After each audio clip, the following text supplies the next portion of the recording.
Hello, I'm Dr. Laura Hanson, owner and founder of Original Development and Therapy Center located in Dunwoody, Georgia. This is part of an ongoing video series. We are providing the community with excellent information on how to work with issues involving your brain. We are continuing our conversation with Elizabeth Kalber. She's a representative for Kangen Water. In our earlier video, we were discussing just some background information about electrolyzed reduced water. Today we're going to get into more details, specifically as it relates to oxidative stress. What is oxidative stress? You probably have heard that term, or maybe you haven't. If you haven't, something that you could compare it to is like inflammation. And in other videos, I've discussed all pathology. It doesn't matter if we're talking about a child with autism or an adult with dementia. It is all inflammation. In fact, a lot of the research today really categorizes this explosion of statistical changes in our children as they are suffering from brain inflammation. So we want to hone in on that.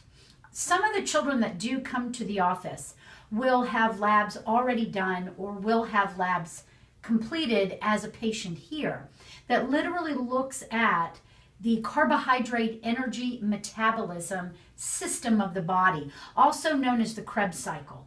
The Krebs cycle is actually how we produce what's known as ATP, or our energy. And this process actually occurs in the mitochondria. So this is part of where that correlation, that there's been some indication that this is a genetic problem as it relates to dysfunction at the mitochondria level. I don't think that's true. I think it's more about the stress that has been placed upon the mitochondria, and because we are seeing it in so many children with neurobehavioral challenges, it seems likely that the traditional allopathic doctors would call that a genetic problem. However, you cannot have an epidemic of a genetic disorder. It absolutely cannot occur. So what does this mean for the function of the mitochondria? You have two ways that you can actually produce this ATP or this energy. You either do it with oxygen or without oxygen. With oxygen, we are also doing more of a long-term energy supply. So we're really going to call upon our fats. Without oxygen, you're going to use your carbohydrates, but they're going to be in short bursts, like a sprinter. What I notice is that many of these children do have chronic fatigue. They have very low endurance and they cannot exercise. They have a greater tendency to reach for sugar, which would be that carbohydrate, which would supply the anaerobic or without oxygen pathway and allow that body to have a quick burst of energy and a little soothing effect to their system. But what we're really seeing is the problem. What's the root cause? Is inflammation. And many people are using an abundance of supplements to try to bring inflammation down. Now, I too make recommendations on supplementation. However, the body is designed to use things like food, real water, to make itself run properly. And at all costs, we should go back to that natural state as quickly as we can. So today, Elizabeth and I are here to talk about what does it mean to use a lot of supplementation and not get those kind of results that you're really trying to reach, which is reducing the inflammation. Elizabeth, have you found some excellent information about how we can address this problem? I have. I'm so glad you had me back, because the number one property in this water is the fact that it helps alleviate oxidative stress in the body. Just to kind of give you an idea, you kind of hit on it a little bit, but if you kind of think of an apple turning brown, it's oxidizing. So a lot of what we're putting into our bodies these days is causing a lot of oxidative stress and inflammation, just like you mentioned.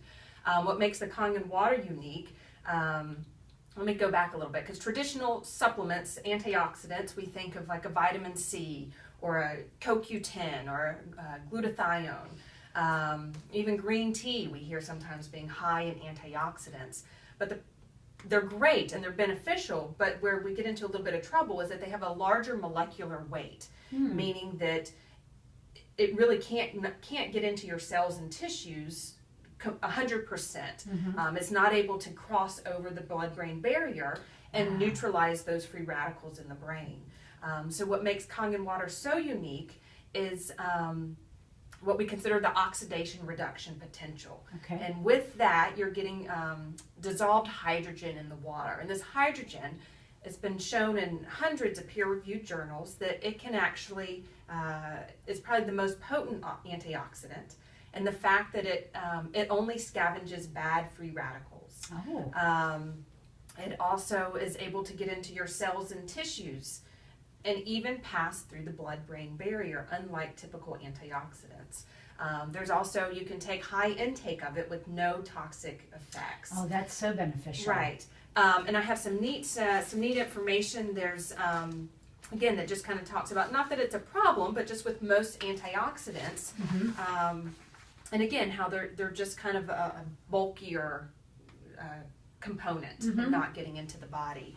To kind of give you another visual, if we think of typical antioxidants, the CoQ10 and the vitamin C, I have a little meter that I can actually put in certain drinks to see where their antioxidant value is. So, unfortunately, like a tap water, bottled water, even sodas, Gatorades, are in the positive side. A positive oxidation reduction potential, and those are about a positive 300 all the way up to about a positive 500. Now, what does the positive mean? The positive means that it's acting as, it's oxidizing. It's causing oxidative stress, inflammation. It's creating free radicals within inside of our body. Didn't you have a note something about like rust on an object? Yes, if an object is rusting, it's oxidizing. Boy, that wouldn't be very good inside of our bodies. And you think of your cells, as we're putting this into our body, it's doing the same thing essentially to the inside of our body with our... It's oxidizing that cell. Okay. Where with the Kangen water, when I put my meter in there and I test this water, it's getting about a negative 600 to negative 800 value. And what's the range that the antioxidant supplements were getting? About a negative 80 to negative 100. Ooh, that's a big difference. Huge difference. Yeah. So that's why we're seeing when people get started on this water, the first week or two, I'll get phone calls saying, I'm feeling this or I'm experiencing this. It's because they're getting inundated with the antioxidants in the water. Not only that, but it's hydrating them like they've never been hydrated before. You know, this is such an important component because while my practice is focused on children with neurobehavioral challenges, it really doesn't matter if we're talking about a child or even an adult. No. Because inflammation is happening at both age groups. Yes. So if you're an adult with dementia, Alzheimer, or one of your family members is suffering through this, stroke patients. Stroke. I've got a whole binder here that I've just done extensive research the past 2 years with just kind of the benefits, and a lot of it is neurodegenerative diseases, and like you said, Alzheimer's, autism is just, you know, age related. It is. It's only an age difference. Yes, That's right. Root That's cause, right. though, is that oxidative stress. And trying to match the body where water, what did you say in the previous one? Our body is 80% water? About 80% water. And our brain? About 80%. It just makes sense to address it through water. Yes. You know, when I sit and talk to parents too and try to help them understand the real differences that we are facing today, it really does go back to a cultural shift. You know, years ago when people were farmers and there were less things available like they are today, we didn't see the disease states that we really do see today. Now, we do live in 2014, and it's not that I'm trying to suggest that we need to go backwards, but we do need to understand progress is fantastic. However, when it comes to food and water, we have really cheapened our sources. Right. We've talked about in the past at the grocery store, everything that's on that center part is all processed and packaged. Everything on the periphery is what is fresher, but also very far from its original state. Water is the same way. We're getting it in every kind of form, packaged, plastic. We also now have all these ways of flavoring the water because people are just not able to bring it in. And there's some neat studies. It's called the Hunza region, and you can actually go online and search that. But or you think of like Lourdes, France. There's a lot of these natural spring waters that are coming out of the ground that have similar properties of the Kangen water. But how many of us can get to these remote places to get this water? Yeah, you know, I try to tell people, if we can focus of what we're putting in us and on us, as far as reducing toxins and trying to get back to that natural state, yes, a huge impact in our health. You know, we're 2014, but we're inundated with toxic chemicals from all every angles. direction, yes. That maybe in trace amounts they're okay, but from our food supply, that what we're drinking, they're accumulating at a very rapid Exactly. rate. And I believe that's the bucket tipper that's happened to our children today. Yes. Well, thanks again for coming. Thank you. I enjoy Really it as appreciate always. you having it. Let's give our community your Yes, you website. can learn more about us at www.bettersaferwater.com.